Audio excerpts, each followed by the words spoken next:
am not Epstein's victim. Epstein did not introduce me to Donald Trump. I met my husband by chance at a New York City party in 1998.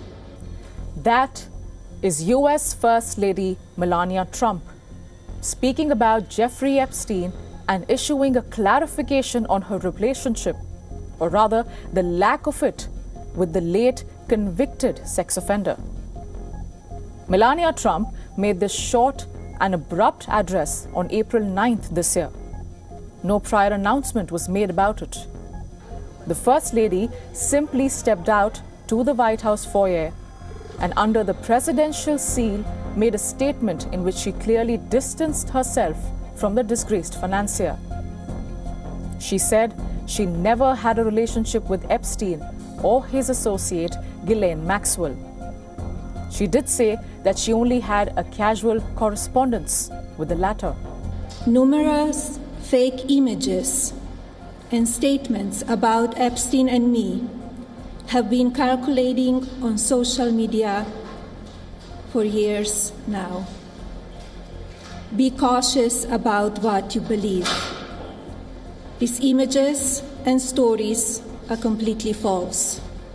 It is important to bring into context here the so-called casual correspondence that Melania Trump was referring to. This is an email dated October 23, 2002. The email address has been redacted in both the cases of the sender and the receiver. But here's how the content reads. Dear G, how are you? Nice story about JE in NY Mag. Now JE here is Jeffrey Epstein. I'll continue reading the letter, which says, you look great on the picture. I know you are very busy flying all over the world. How is Palm Beach? I cannot wait to go down. Give me a call when you are back in NY. Have a great time. Love, Melania. Now, the First Lady also went on to say that she denies all the reports and rumors that she in fact met her husband, the current US president, on Epstein's private plane back in the year 2000. It does not end here. Towards the end of the statement, Melania Trump called on congressional lawmakers to give victims of Jeffrey Epstein an opportunity to testify under oath in front of the US Congress. Now, all this is well and good, except for the fact that there was no particular reason or premise for the timing of the First Lady's remarks. It was one day after US and Iran had announced that they had agreed to a conditional ceasefire for 2 weeks. The attention of the world was on the war in West Asia and the delicate talks between all parties. And out of the blue, the First Lady made a public statement on Jeffrey Epstein and Ghislaine Maxwell.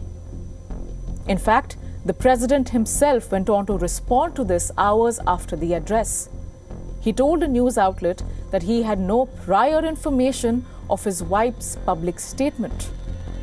This whole incident has triggered reactions from different corners of America, be it the political rivals or the victims who are just as confused with this. Many, in fact, have demanded that the First Lady and the US President testify themselves in front of the Congress. The victims say that they have already given their statements to investigating agencies and other officials several times over the past few years.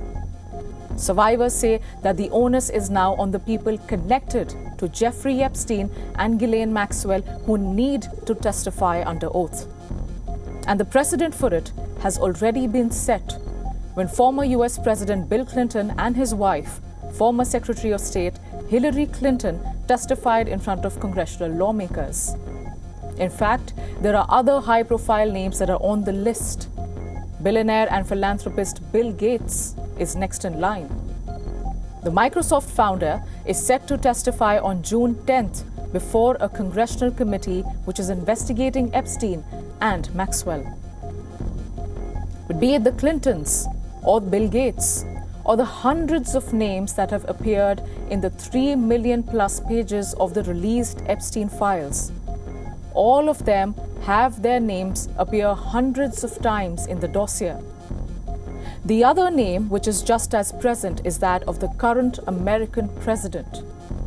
So the question now is when and if Donald Trump will be called to testify as part of a slow-paced investigation into Jeffrey Epstein and Ghislaine Maxwell.